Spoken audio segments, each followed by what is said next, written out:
हरि ओम देवानां च ऋषीणां च गुरुकाञ्चन सन्निभं बुद्धिभूतं त्रिलोकेशं तं नमामि बृहस्पतिं। नमस्कार। सिन्धु ज्योतिष सेवा केन्द्रबाट म ज्योतिष पण्डित मदन प्रसाद दुलालको स्वीकार्नुहोस् हार्दिक अभिवादन साथै राधे राधे। ज्योतिष वास्तु हस्तरेखासँग सम्बन्धित सम्पूर्ण जिज्ञासा एवं समस्या समाधानको लागि हजुरले सिन्धु ज्योतिष सेवा केन्द्र काठमाडौँ बालाजुमा सम्पर्क गर्न सक्नुहुनेछ।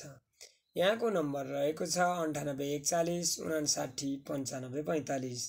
यसै नम्बरमा सिधै कल गरेर अथवा यसै नम्बरको माध्यम हुँदै इमो, भाइबर, मेसेन्जर र वाट्सएप जस्ता विभिन्न माध्यमबाट सम्पर्क गरी विश्वको जुनसुकै कुनामा रहेर पनि आफ्नो जन्मदेखि मरणसम्मको सम्पूर्ण गतिविधि थाहा पाउन सक्नुहुनेछ।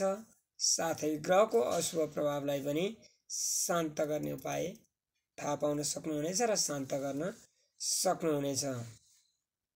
यहाँ तन्त्र, मन्त्र, यन्त्र, ज्योतिष, वास्तु, हस्तरेखा र मुहार अध्ययनबाट पनि सम्पूर्ण भविष्यफल बताउने र ग्रहको शान्ति पनि गरिन्छ।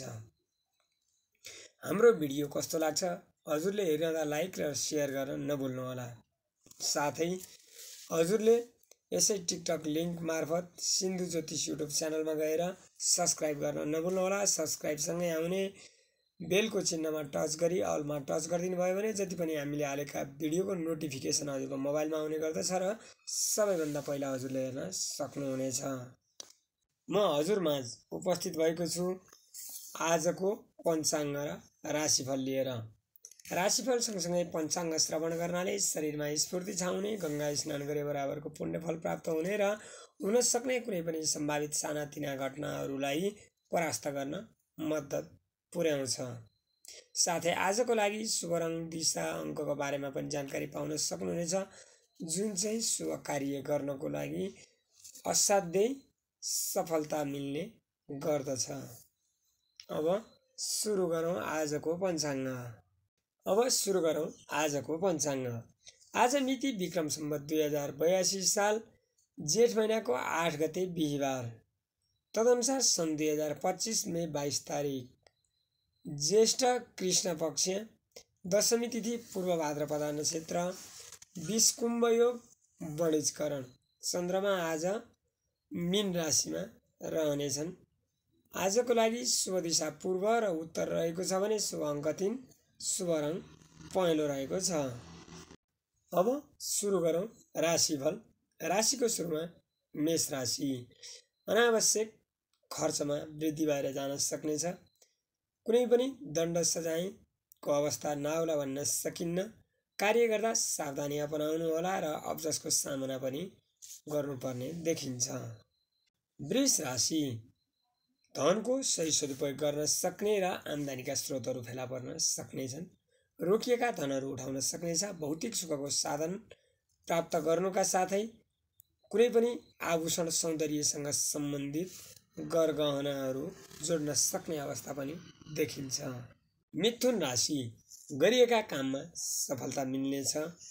गरिएका कामको उचित मूल्याङ्कन हुनाले मनमा खुसी छाउन सक्ने देखिन्छ। आज आफ्नै प्रयासबाट कार्य गरेमा कुनै पनि कार्य सम्पन्न गरी कुनै नवीन कार्यको थालनी समेत गर्न सक्ने देखिन्छ। कर्कट राशि। सामाजिक क्षेत्रमा व्यस्त भइनेछ। धार्मिक यात्रा हुन सक्ने सम्भावना पनि देखिन्छ। कुनै पनि महत्त्वपूर्ण काम बन्नुका साथै भाग्यले साथ दिनाले कुनै पनि रोकिएका कामहरू पनि सुचारू भएर जाने देखिन्छ। सिंह राशि। स्वास्थ्यमा केही चोटपटक लाग्न सक्ने सम्भावना देखिन्छ। विश्वास गरेका व्यक्तिहरूले घात गर्न सक्नेछन्। समयमै कार्य पुरा हुन नसक्दा मनमा असन्तोष र खर्चमा वृद्धि हुँदा मनमा दुविधा पर्न सक्ने पनि देखिन्छ। कन्या राशि। कुनै पनि गरिएका काममा प्रशंसा मिल्नुका साथै विपरीत वर्गबाट पनि प्रशंसा गरेको सुन्न पाइनेछ। प्रेममा सफलता मिल्नेछ। दाम्पत्य जीवन सुखद रहनेका साथै पेसा व्यवसायमा पनि वृद्धि भएर जाने देखिन्छ। तुला राशि अनावश्यक खर्च बढ्न सक्नेछ। विश्वास गरेका साथीभाइहरूले घात गर्न सक्नेछन्। कुनै पनि नवीन कार्य गर्दा सोच विचारका साथ अघि बढ्नु र कम बोलेर अघि बढ्नु नै आजको दिन श्रेयस्कर हुने देखिन्छ। वृश्चिक राशि सन्तान सुख मिल्नेछ। विद्यामा प्रगति भएर जानुका साथै शुभ समाचार सुन्न पाउने अवस्था पनि रहनेछ।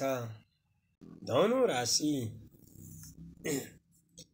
आँटेका कामहरूमा केही अवरोध हुन सक्ने देखिन्छ। बिना कारण विवाद बढ्नाले मनमा असन्तुष्टि हुन सक्ने देखिन्छ। साथै भौतिक सुखको साधनहरू प्राप्त गर्ने अवस्था पनि देखिनुका साथै कुनै पेटसँग सम्बन्धित समस्या आउन सक्ने भएकोले खानपानमा सावधानी अपनाउनु पर्ने देखिन्छ। मकर राशि पराक्रम बढेर जानेछ। साथीभाइको साथ र समर्थन मिल्नेछ। कुनै पनि साहसीपूर्ण काममा तथा प्रतिस्पर्धात्मक कार्यमा विजय प्राप्त गर्न सक्ने देखिन्छ। कुम्भ राशि मिष्ठान्न भोजनको अवसर मिल्नुका साथै आफन्तसँगको भेटघाटले मनमा खुसी छाउन सक्ने देखिन्छ।